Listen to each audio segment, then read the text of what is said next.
Welcome to the Aligned Interior podcast, where we believe that spaces should nourish, support, and promote your mental, emotional, physical, and your spiritual well being, while also being true reflections of your most authentic self. Here we explore how the spaces we dwell in make us well and unwell, while also giving you the knowledge and the tools on how to bring you and your space into alignment, gleaning insights from acclaimed experts on the cutting edge of science and senses. I am your host, Sonia Randall, holistic interior designer and owner of The Aligned Interior. Thank you so much for being here. Let's dive in. Hi, everyone. Welcome back to The Aligned Interior. Now imagine yourself entering a room that makes your shoulders instantly drop, your breath slow, and your mind soften.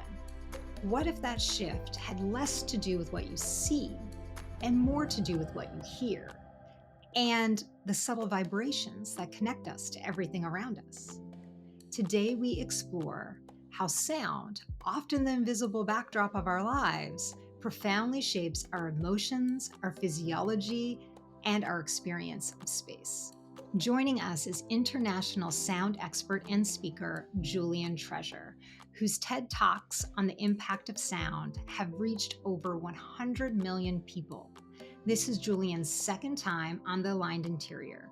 And in this conversation, which is inspired by his new book, Sound Effects, we dive deep into how sound influences the nervous system, the difference between noise and nourishing sounds, and why silence or tranquility is essential for restoration and well-being. We also explore fascinating connections between sound, healing, vibration, and even how plants in our environment communicate. A reminder of how our homes and our cities are alive with layers of sensory experience. Together, we uncover how to bring more intention to the auditory and vibrational design of our environments, not just for beauty, but to facilitate greater physical, mental, emotional, and spiritual wellness. Let's step into a deeper dimension of design in this week's episode on sound effects with Julian Treasure. I first want to say I read your book and it's amazing. It's very nuanced and there's a lot of depth to it. It's very dense and when I'm putting together my thoughts and questions for you, it's just impossible to get them all in 1 hour just because you cover such a vast array of information around sound. And I want to thank you for putting that together for people.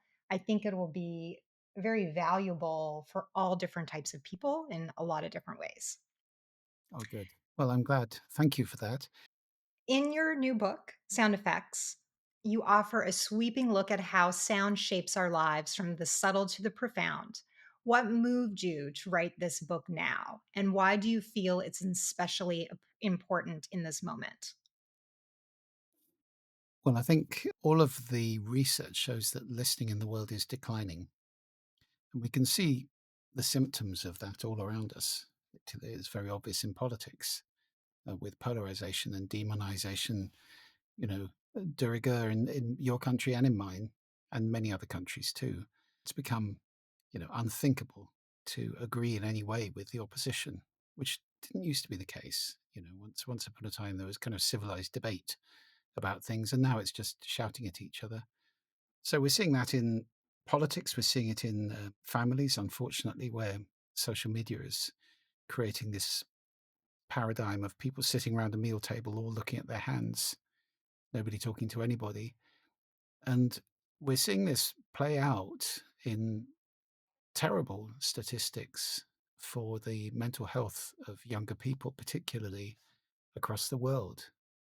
Skyrocketing rates of depression, isolation, social difficulty in all sorts of ways, anxiety, stress, and so forth. So, to me, this is all a result of the decline of listening, the decline of seeking to understand other people, which is what listening is all about, really. And so that was what prompted the book. I described the book as a plea to listen in a world that's forgotten how. And there are many reasons to listen. One of the most powerful is the glory, wonder, and just incredible breadth and variety of sound that surround us, sounds that surround us, which unfortunately many people don't encounter if they live in cities. It's very easy not to encounter the sounds of nature, the sounds of our planet in any meaningful way. And that to me is tragic. So I guess it's a plea to seek out the beauty and wonder of sound. And that's why a lot of the book is about the just the incredible things that exist in sound from a cellular level, from tiny, tiny aspects of life right up to the biggest things in the universe, which make sound too. So I think it, I was seeking to communicate that sense of awe in the proper sense of the word, not the sense of awesome being so, misused and abused these days in regular speech. But there is awe in whether it's the incredible noise made by a snapping shrimp that's the size of one digit of your finger and yet is creating sound at rock concert levels, or the unbelievable sound created by the black hole at the center of the Perseus galaxy cluster, which is one of the spookiest sounds I've ever heard, albeit pitch shifted up so we can hear it, but nevertheless, it was a real sound, just very, very low. And when pitch shifted up, it is so spooky. So I think, sound is incredible. And there's that in itself is a good enough reason to start listening more attentively and more compassionately as well, not just to other people, but to everything around us, and to take responsibility for the sound that we consume and the sound that we create.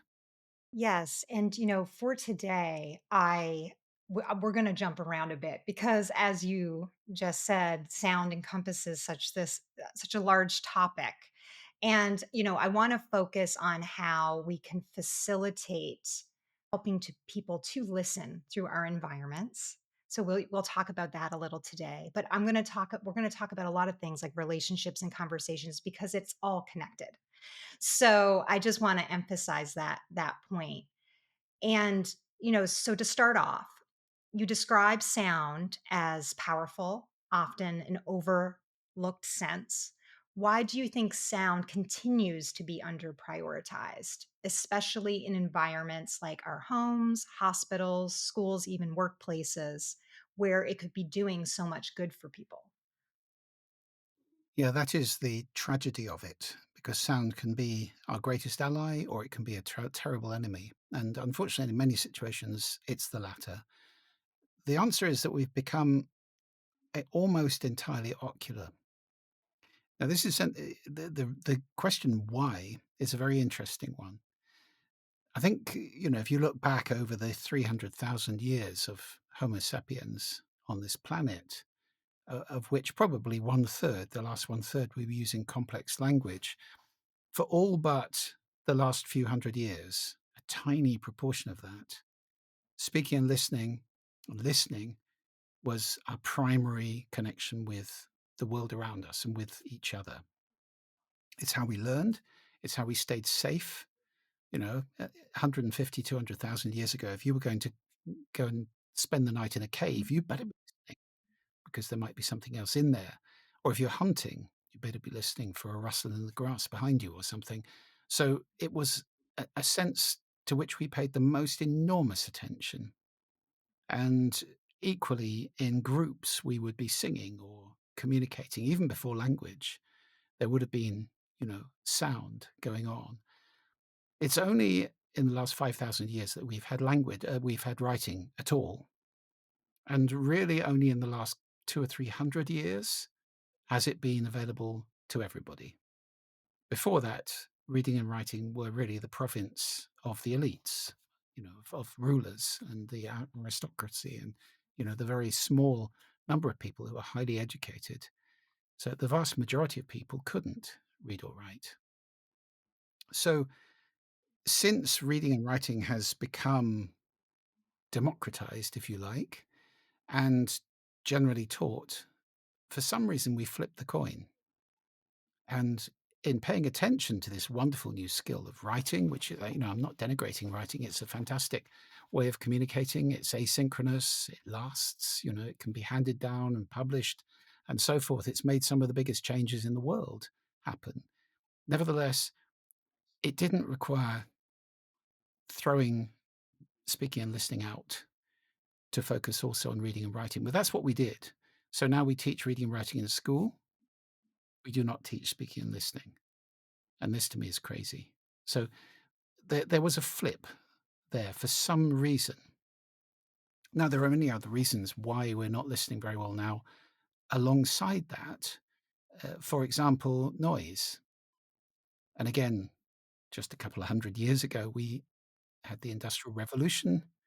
We invented engines, initially steam and then gas and electricity and petrol, oil-based and so forth.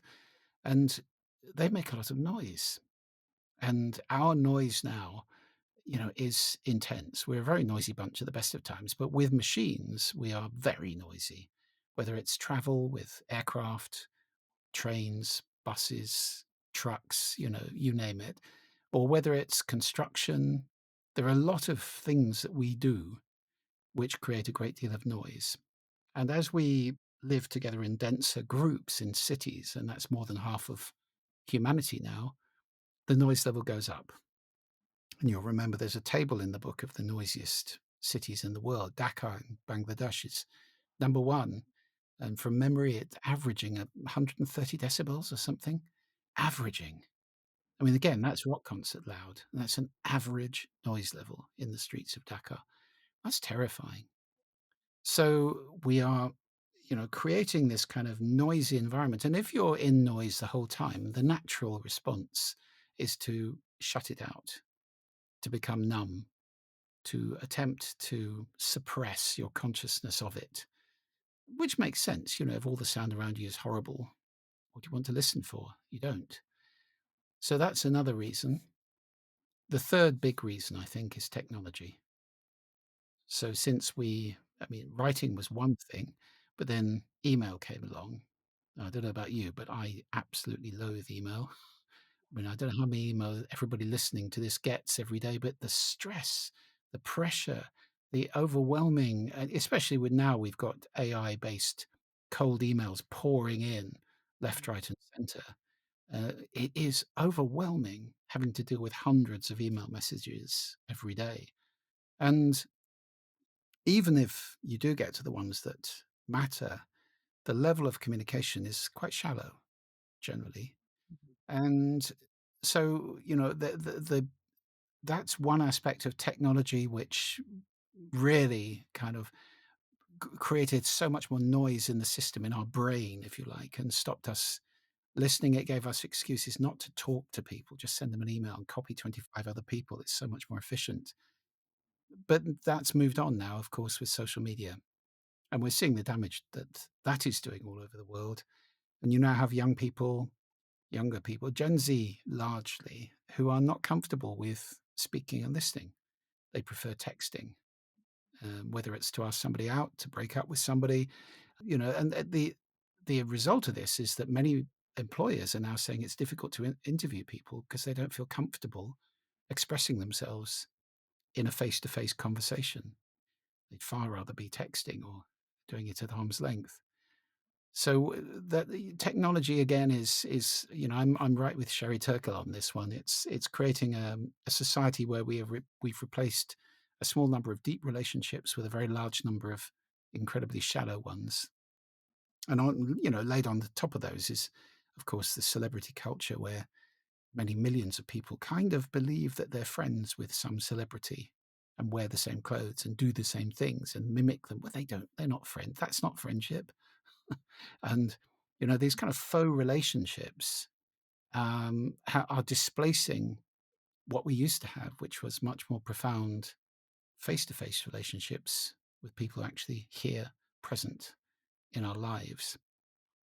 Now, that may be shifting a little bit because I've been hearing recently that the younger people underneath Gen Z are starting to prefer video conferencing and talking to written communication.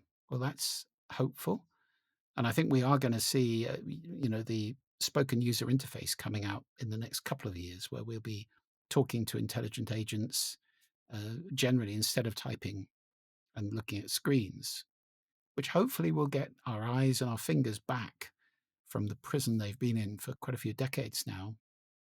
But nevertheless, I think technology generally is acting against listening. It's distracting, it is overwhelming, it creates this kind of stress, shortens our attention span, and shortens our patience. I remember talking to Chris Anderson a while back, and he was concerned that people weren't even going to have the 18-minute attention span it takes to listen to an amazing TED talk. It's too long, maybe.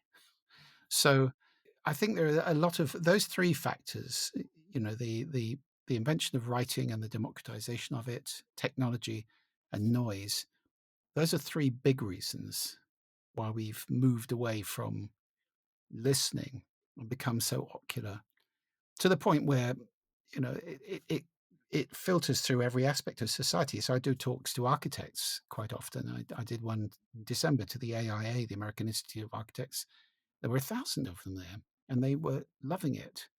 But they spend 5 years training in America, and they're lucky if they get 2 days on sound, and that's shocking to me because they're designing multi-sensory spaces. It's not just how things look; it's how they sound and smell and sometimes taste, feel, definitely.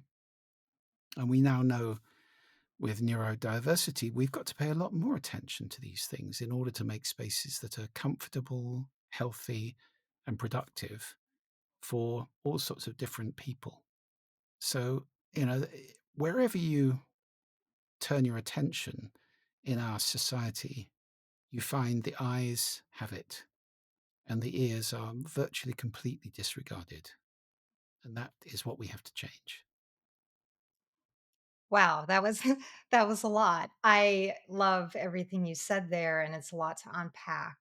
I want to talk a little bit about neuroaesthetics because you mentioned in schools and how it's kind of flipped from the speaking and listening to reading and writing. And we know based on our neuromechanisms that, as you had said, we are learning based creatures. And so, whether we realize it or not, consciously or unconsciously, we are constantly learning from our environment. So, when you are in a space or an environment, sound becomes very critical because you are learning through sound all the time, whether you recognize it or not. So you want to make sure that you are putting in, listening, whatever you're absorbing is healthy, as well as, hopefully what you speak is also in that spirit. But I just want to highlight that point around sound and its importance because whether we realize it or not, it is impacting our health on a bigger level. And on that, I know we've talked before in our previous episode regarding some of the health benefits of sound and some of the not so great things that happen when your body is exposed to a lot of noise. And so I want to talk a little bit about the nervous system here for a moment and facilitating nervous system regulation. So, what role do you believe sound should play? And where do you think most spaces get it wrong when it comes to helping to facilitate nervous system regulation so that people really are able to speak and listen more and to be at a healthier homeostatic state of being? Well, I use the word appropriate a great deal. I have done all the way through 20 years of working with my former company, the Sound Agency, helping organizations to design sound that was effective. Appropriate is very important. So there is no one answer to what's the right sound in a space.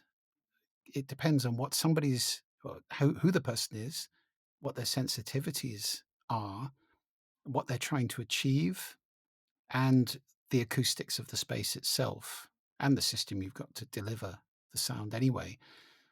What it comes down to is listening carefully to pay attention to the sound that's around us. And that's where I talk about taking responsibility. So most people aren't listening very much at all. And that means that most offices, if we just take that as a case here, most workplaces, open plan offices, have appalling sound. They're noisy, they're chaotic, there are sudden sounds in them quite often. Any sudden sound will trigger our fight flight reflex, which has a fairly dramatic effect. And being overdosed on cortisol and noradrenaline constantly is very bad for you. There are health impacts of that. Quite apart from anything else, even if the noise is, moderate, I'm talking about 65, 70 decibels, which is not at all unusual in a lively open plan office. We now know that chronic exposure to that level of sound is increasing our risk of heart attack, stroke, and other conditions quite substantially. And there's plenty of research about, for example, people living under flight paths near airports where the stats for the incidence of coronary arrest and the recovery time afterwards are shocking. So noise is not good for us. And it's right, it really has to come down to individual responsibility. That my dream is a world where people are starting to listen and say, do you know what? Working in this place is not good for me. So I'm going to move, or I'm going to talk to somebody who can change this and get them to investigate the science behind this. And there's plenty of science now showing all of the things I'm talking about, that noise in hospitals, as we talked about last time, is 12 times the recommended maximum laid down by the World Health Organization by day. And that is shocking. That is a terrible level of noise, which is incredibly damaging for recovery times and the well-being of everybody working and trying to get well in those places. So I think it comes down to people starting to put their hand up. In a restaurant, if it's so noisy that you have to shout to your dinner companion, go and complain and just say, look, you don't have to be angry. You just go and say, look, I'm really sorry, but I'm never coming back to this restaurant unless you do something about the noise level. And if enough people start doing that, they will finally get the message and stop this fiction of noise is buzz, which unfortunately is quite common in restaurants. So I think, we've got enough science now to understand how sound can relax us, de-stress us, or stress us completely, fatigue us, stress us, and indeed, over the long term, really damage our health. There's enough knowledge now about biophilic sound, about nature sound being good for us, about gentle sounds being good for us, about fast changing or loud and aggressive sounds not being good for us, and chaotic. The kind of sound you can imagine in a sales office where people are quite aggressively, loudly talking all at the same time. You may think that's buzz. No, it's actually noise, and it's not good for you to have that going in all the time to your ears.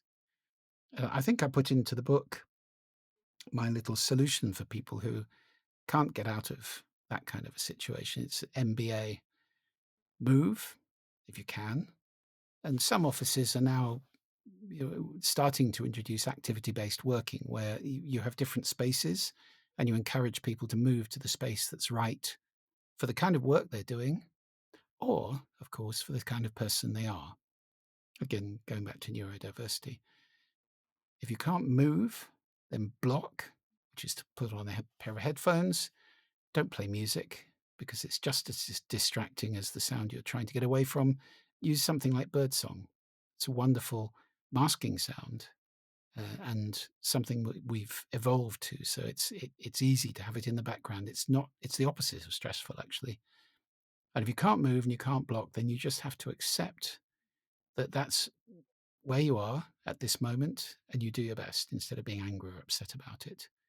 But don't accept it for months or years at a time, because that's not good for you. Move yourself out of it or get it changed. I'm glad that we're talking about this, with the nervous system dysregulation. Just want to circle back. You've highlighted many points around that. And I want to emphasize that when your nervous system is dysregulated, we know, well, for one, it just generally slows healing. It throws your whole body off balance. But back to the speaking and listening, if you're in a fight or flight, you're not going to be able to speak or listen your best. It's not your optimal state. So, as part of, I love that we're both passionate about our careers. And, sound is such a huge part of designing environments, which is what I do. But my one of my core principles is to help facilitate a state of nervous system regulation, because to me that's a baseline. You can't control everybody. It's not to say your environment is a miracle drug in the sense that people are complex and there's a lot of things going on. But if you can help to try to set them up for success and to have an optimal experience, I think that's our duty as, society. You talked about, how noise in our urban centers, like I think of traffic and leaf blowers and construction, and how dysregulating it is. One of my first thoughts are, because this is your passion, you must have, like any craft, everybody who has, a passion or it's their career, they know a lot about that subject. So you become more hyper aware. You notice the nuance. So I just can imagine, I'm just putting myself in your body now, thinking about moving through space and it being just amplified, that you would probably notice, you're going to notice everything. And even to a higher degree, because when I go into spaces, you mentioned restaurants, I find it difficult to be in restaurants now. I literally will go to restaurants that sit outside because, for the most part, restaurants, the acoustics are terrible. And just in terms of absorbing sound, and then it's really loud with people trying to hear each other, and then on top of it the music's blaring. And it's when I walk in there, I'm like, what is going on? But the point is, it's a little bit of a blessing and a curse too, to become very aware of what's going on, because you then need to, develop a different relationship with, yes, you want to move towards change and healthier environments for people, but also this is where we are, and you want to be happy in the spaces that you are in while you move towards that direction. So I wanted to just elaborate that, really, for people. And back to this nervous system regulation, and you talked about multisensory design. That's, you've mentioned before, super additivity, and how our senses can combine to create richer, more meaningful experience. How can we intentionally use sound to amplify emotional or sensory impact in a space, especially in combination with design elements like light, texture, or scent? Well, you have to be sensitive to the culture, of course, because just as different colors mean different things in different cultures, so sound has different connotations, different assumptions, different associations in different cultures. So, for example, I mean, you know that in the West, white is the color of weddings. In China, white is the color of death. It's funerals. So, that's a completely different set of associations with a single color. Red in China is success. Red in the West is danger or stop. So, that kind of difference is something we have to be very aware of. We've talked in the past when I was doing lots of sound for shopping malls. Largely, the aim in the West is to make shopping malls quieter, more pleasant, less stressful, less chaotic. In China or in Japan, well, more in China, that is counterproductive because they associate noise with success. And if a place is very quiet, it's considered to be dead, not successful, not interesting. So, yeah, again, you have different connotations there. Having said that, and of course, that's very true with music, where we have different scales, different aesthetics of music in different cultures. So we have, in the past, we've been out and put soundscapes into places like Georgia, which is a very interesting, the country, not the state. Georgia is a very interesting country. It's at the nexus of Europe and Asia, and it has a fascinating musical tradition, which is very unusual and has particular harmonic sensitivities. And when we were putting in musical elements to soundscapes in banks, actually, we paid great attention to the harmonic heritage and the history of that country's music, the traditions.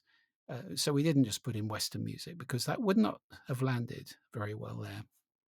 So I think thinking about the context is very important culturally, and that can be local, it could be familial, it could be, tribal, it could be a city, it could be a region, it could even be a single establishment, because then you have to think about brands and then say, all right, well, what's the brand or values behind this space?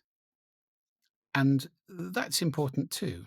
You may have, I don't know, a fashion brand which is particularly aimed at. I mean, I remember writing about Hollister years ago, where they use music quite strongly as well as scent and other sensory inputs as a filter. They don't want me in there. I'm way too old. I'm the wrong gender and I'm too old. So, I used to go along to shopping malls with my then teenage daughter, who would love going into Hollister, and I would sit in the armchair they very kindly provided outside the front door for older people to sit in. And, it was a filter because it was too noisy. It was like a nightclub in there. That's not where it was dark. It had this smell. I didn't like it. She loved it. So if you're careful with a brand and you can think about the values of the brand and how those values are expressed in all the senses, you then start to work with superadditivity. You get all of the cross modalities lined up and you gain. Whereas, unfortunately, if you're not coming at this from design, if it's just accidental, the odds are that the sound is going to be counterproductive, and you'll be having what I think you could call super subtractivity going on, where the sound is undermining the visual design or the scent or the fragrance. I mean, just imagine going into a supermarket and it's got a terrible stink of rotting garbage. That wouldn't be very successful. So they would never do that because that's much more obvious to people. But you go into a supermarket and it's got clashing trolleys and it's got chiller cabinets going zzz, zzz, zzz all the time. And it's got people talking and it's got, of course, the wonders of checkout beeps at the front, which is a little sound that's guaranteed to increase your stress levels. Not surprising, the turnover level, the staff turnover level on checkouts is quite high. So all that kind of stuff. I mean, that to me is the auditory equivalent of a terrible smell. And yet it's just taken for granted. Its effects on people are almost not noticed. And that's because it's not been designed from the ground up. Nobody sat down and said, what would be the best sound in this supermarket to help people to have a good time, to enjoy their visit much more, to recommend our brand, and yes, to stay longer and spend more money, because that's what they're trying to get us to do. We know, from the famous Milliman study years ago, 1988, that slow-paced music in a grocery store caused people to walk 12% more slowly around the store and spend 38% more money. Wow. I mean, most retailers I know would bite your hand off for 3.8%, let alone 38%. And this was presumably because as they walked more slowly around the store, they noticed stuff they wouldn't normally notice on their sort of commando raid to get out as fast as possible. And so, oh, why don't we try that this time? There was a lot of discretionary purchasing going on. So that's kind of win-win if you're creating a lovely environment or a more. But people are, the big question I get asked an awful lot actually is this manipulative? Well, it's only as manipulative as architecture is, or lighting, or color, or any of the other Mhm. things that we design for specific outcomes. So, you could say, is a church manipulative? Mm, Possibly, if you want to go down that route. But the soundscape in a church is part of the design of that building.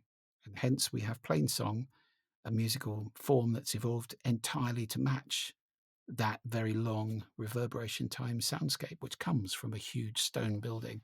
So I think the key thing is to be conscious in our design and to ask ourselves in all the senses, um, you know, what is the best sound, smell, taste, touch that could accompany this particular visual?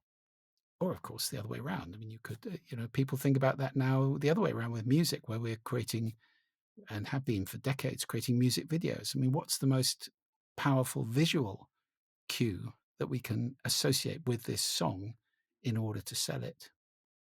So it works the other way around too.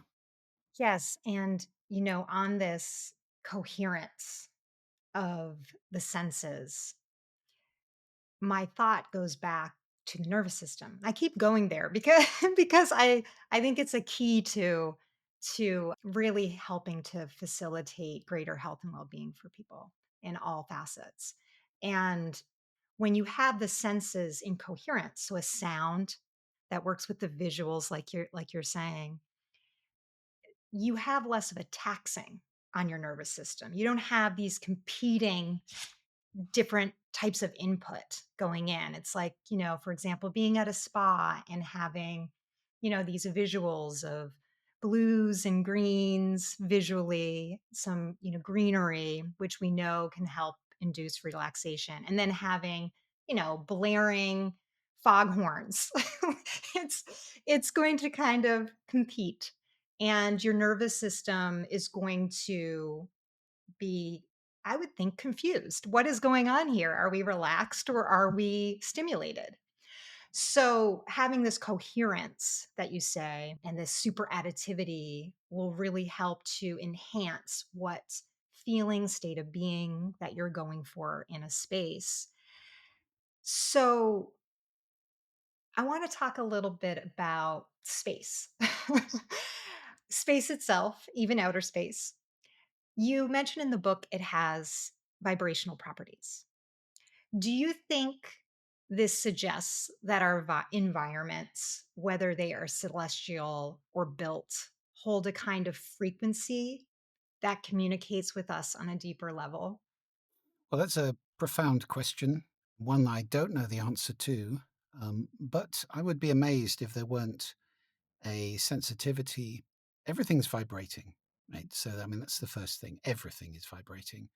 And if you believe string theory, then the smallest building blocks of subatomic particles are tiny vibrating strings. So that you can think of that like an orchestra, if you like. But if even if you don't believe in those, we now know that subatomic particles vibrate, atoms vibrate, molecules vibrate, cells vibrate. And one of the most startling things I discovered in researching the book and wrote about is that cells sing, if you like. They make sound and they perceive that sound. They respond to sound. So cells are kind of speaking and listening, even at that level there is communication going on with vibration and all the way up, really. We are 50% or more water, and water is an extremely good conductor of sound, much better than air. I mean, sound moves 5 times faster through water than it does through air and far further. And so it would be amazing if the sound around us didn't have some sort of profound effect on the vibrations which compose us. You can think of a human being, I think, as a chord, if you like. And there's certainly a model of health equating to harmony, which goes back a long way. I mean, the ancient Greeks had it. Harmonia was They considered the pleasure of music to be us getting a pale reflection of the deep underlying harmony of the universe, of the cosmos, which was a Greek word, cosmos. So this kind of equation of health and harmony is old. And of course, we've got thousands of years of people using sound in healing, which we're now seeing springing up all over the world in sound bathing and forest bathing and all of these kind of things which people are starting to take to a great deal. And as you know, the whole last chapter of my book is about silence, and not just silence, but tranquility, if you like. So if you can't get absolute silence, it's wonderful to be in gentle nature sound, which sadly many people never are. So, yes, I think it would be amazing if there isn't that resonance, that entrainment going on at some level between the outside sounds and us. Whether that involves the sounds of the cosmos, which are all far, far, far too low frequency for us to hear. Most people think space is silent. It's not at all silent, because space is not actually a vacuum. It's a common misconception. People think space is a vacuum. It's not. It's a very dilute plasma. It's exactly the same plasma that existed at the dawn of the universe in a much smaller volume, and then it expanded massively to the unbelievable extent of the universe today. Well, we don't know how big that is even. And so the plasma is now very spread out. Sound travels through what's called a mean-free path. It has to excite molecules which bump into each other. That's what happens in air. If you imagine a crowd and they're all standing shoulder to shoulder, and you push somebody on this side, eventually somebody on the other side will fall over. That's a sound wave. That's what happens. The molecules bump into each other. Now, in space, the molecules are a very long way apart. There could be almost nothing in a cubic meter of space, but almost nothing is not nothing. And for a sound wave that's got a frequency, a wavelength of light years, we're talking about, with the sounds we can hear, wavelengths of meters, centimeters, millimeters. Well, if a wavelength is light years, incalculably large, then there's plenty of matter in the mean free path. It can certainly jostle molecules which affect other molecules, because they don't even have to touch in a plasma. They can just affect one another. So there is lots of sound in space. Space is alive with sound. It's just way too low frequency for us to hear it. But if you pitch shift it up, as I was talking about earlier with the sound of that black hole, which is real sound, that black hole at the center of the Perseus galaxy cluster is resonating a cloud of gas around it. Gas carries sound perfectly well, very well.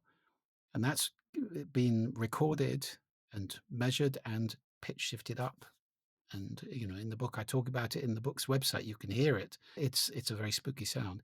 So when a supernova occurs, if you had ears the size of a galaxy, you would hear the cataclysmic noise of that happening, because that gets carried through space. Whether we respond to sounds like that we can't perceive with our ears, I don't know. Astrology has been around for a long time, but even Kepler, I write about in the book, he was just as keen on astrology as he was on astronomy, actually keener. He wanted to be freed of the burden of having to work on astronomy all the time, because he wanted to write about astrology. This fascination that our fates are decided by the stars and all that kind of thing, the harmony of the spheres in Sufism and so forth. I think there's a lot of very interesting ideas here.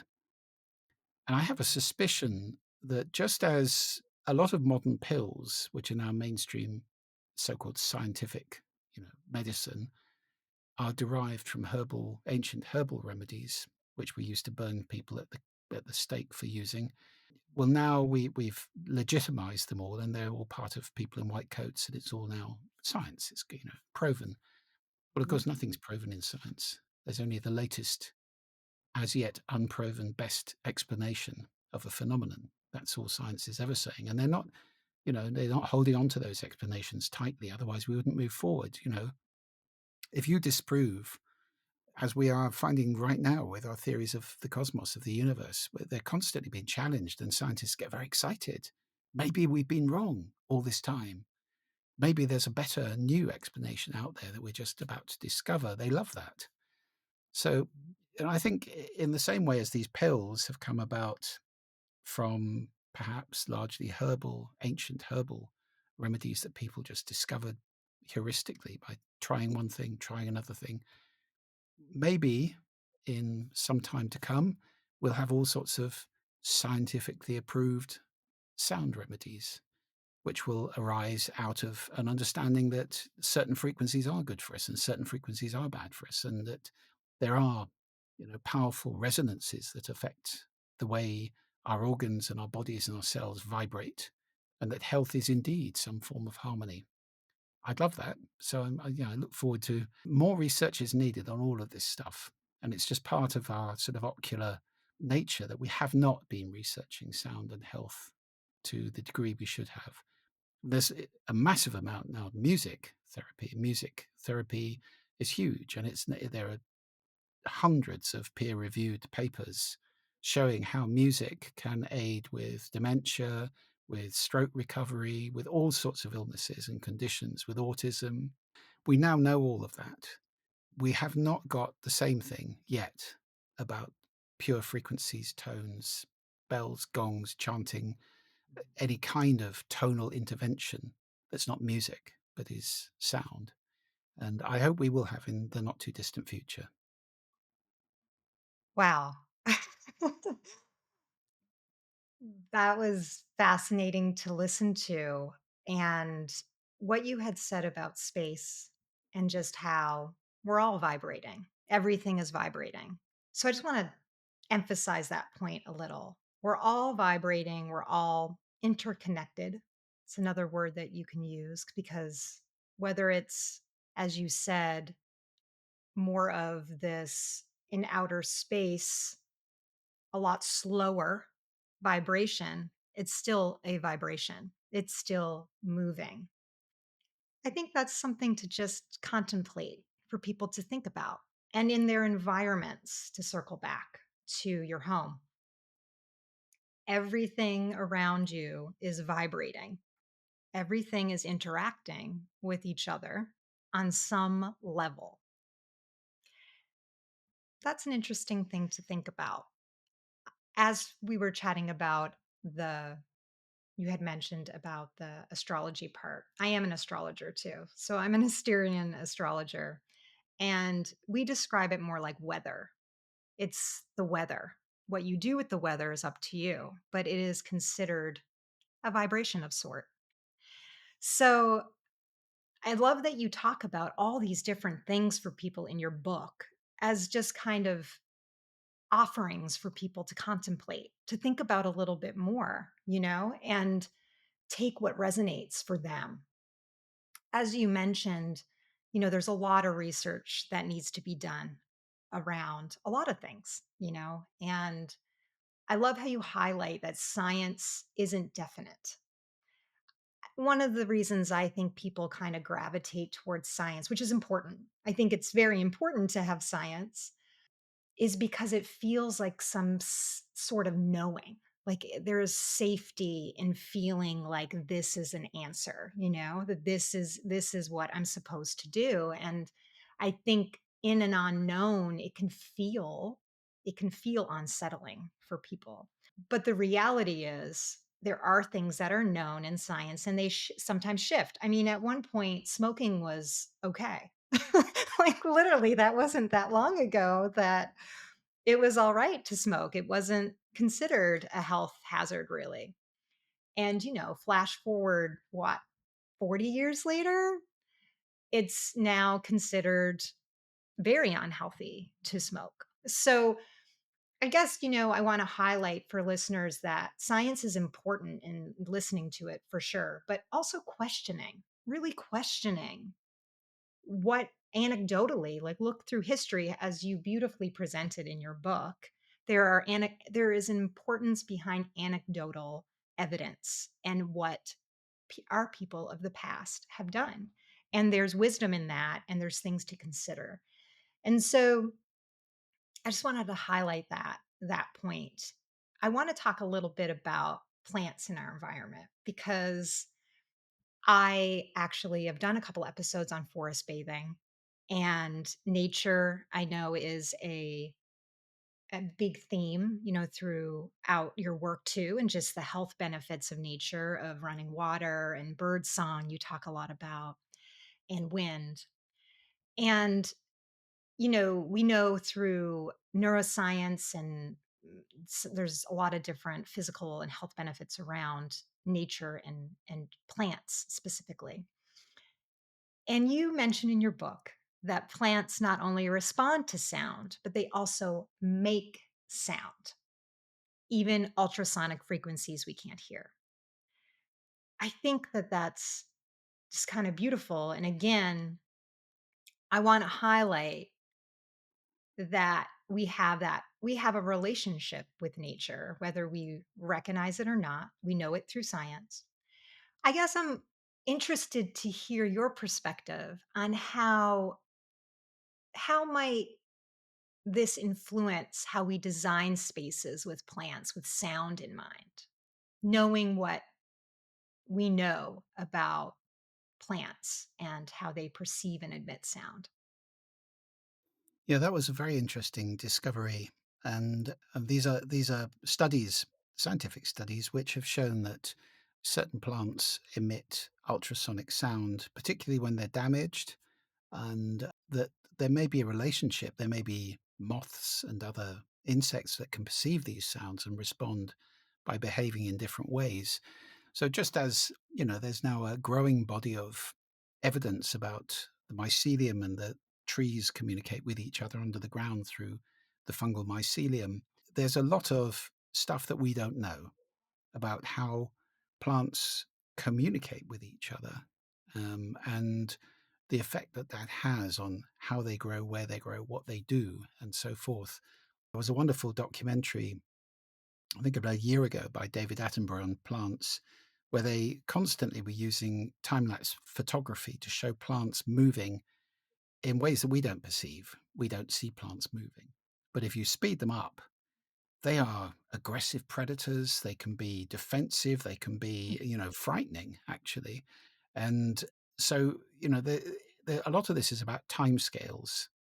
Just our human timescale allows us a very narrow window of perception, and that means that we miss a huge amount. I mean, obviously that's even bigger when you're talking about the planet and geological timescales of millions of years, which we just don't perceive at all. We think it's all static, but it's not at all. So, yes, plants are very important and very unknown to us, actually.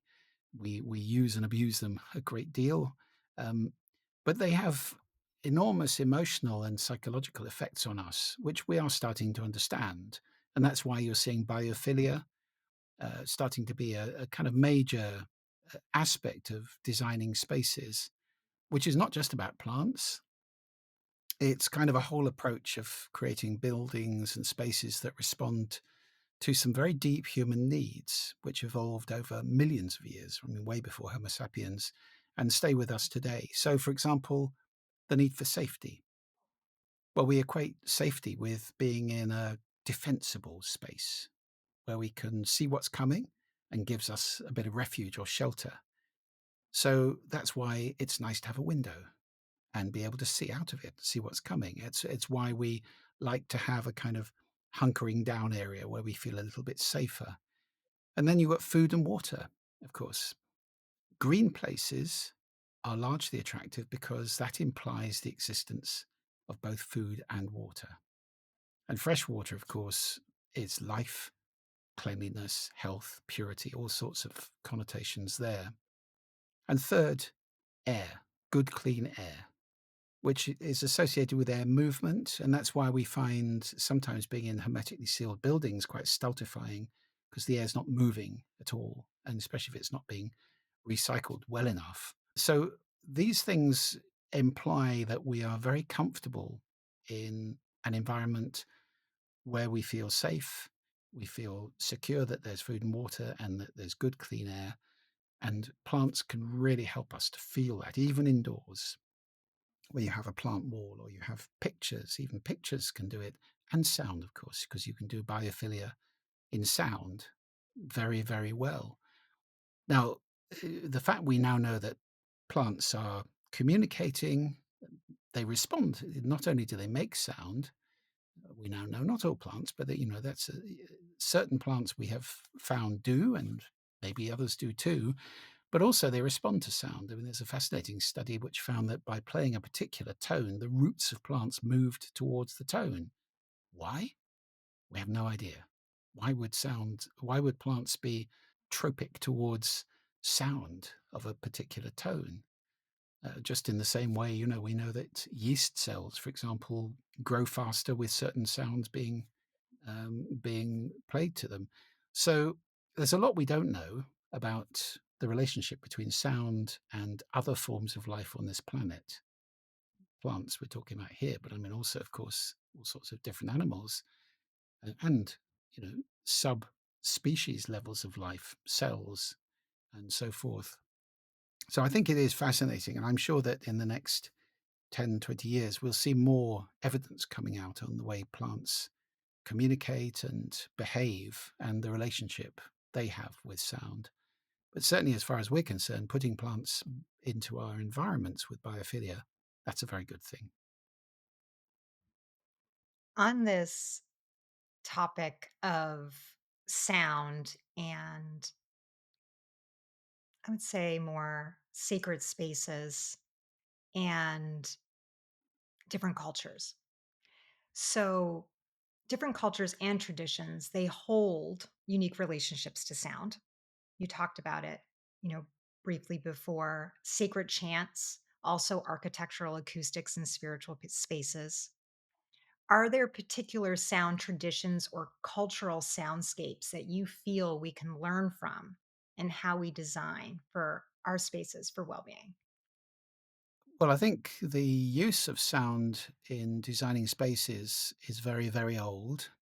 And there is, as you say, there's this whole new kind of science called archaeoacoustics, where there are people who are unlocking the secrets of ancient structures and also discovering that, for example, in caves where there are lots of cave paintings, those tend to be associated with areas with particularly strong resonances or reverberational qualities.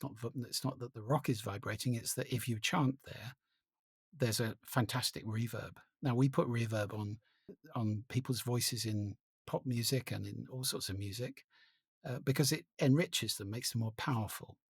So people back then were listening, and they would congregate and chant in areas where perhaps the shaman or the druid or whoever it was who was leading the thing was made to be enormously powerful by the resonance, by the reverberation of the chamber they were in. And that's where you find the cave paintings. So, I think we used to have a very much stronger association between sound and vision when we were designing spaces or inhabiting spaces. Somewhere it got lost. And for example, if you go back to castles, the huge tapestries they had on the walls of castles, they weren't to look at.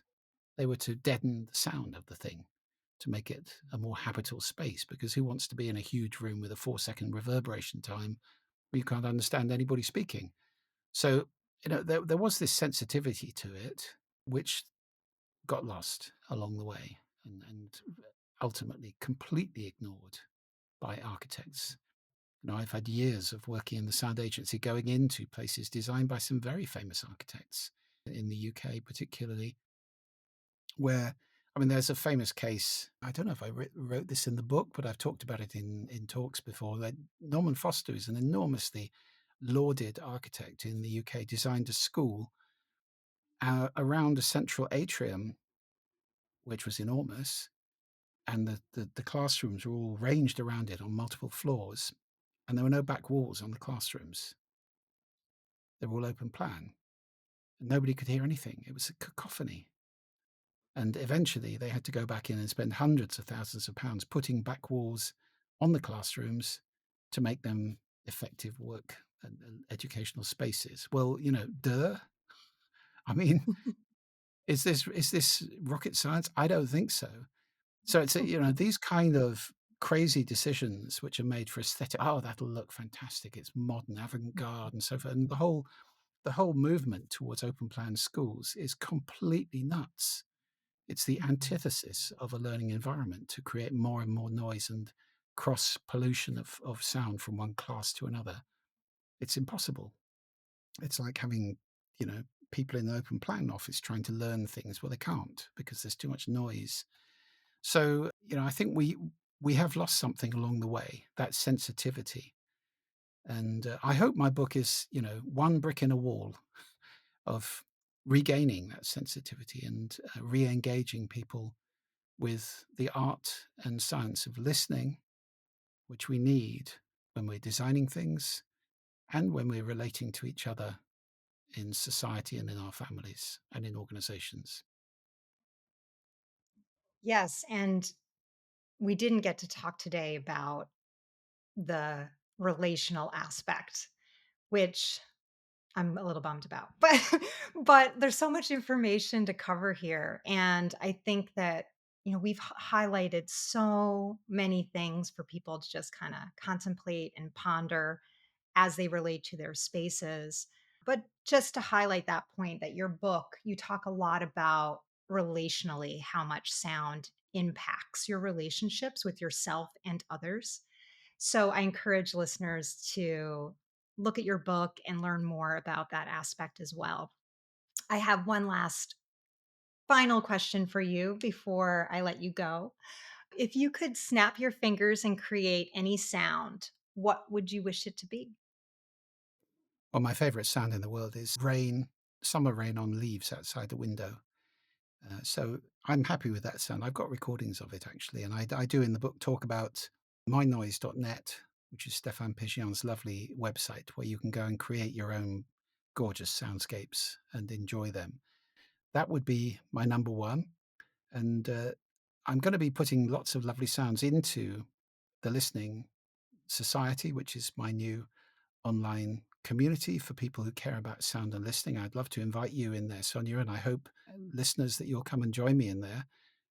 And I'll send you a link actually giving everybody a free month trial membership so you can come and try it out and see if you like it. But I hope it's going to be a nexus and a force for listening in the world. So it's for anybody who's interested in listening better, interested in speaking better as well, but also interested in the wonder and the power of sound. Thank you. I would love that. And I'm sure listeners would as well. And just thank you for the work that you do. Seriously, it's a very important field, and I'm really happy that you are leading the way. So thank you for that. My pleasure. Well, thank you for having me. It's been a pleasure as always. That's it for this episode. Please remember before you go to subscribe below. You can also check us out on Instagram at The Aligned Interior or our website, thealignedinterior.com. The Aligned Interior services are also available for hire. So if you have a residential, commercial, or a hospitality project, we'd love to hear from you. You can reach us at info@thealignedinterior.com. Until next time, be well.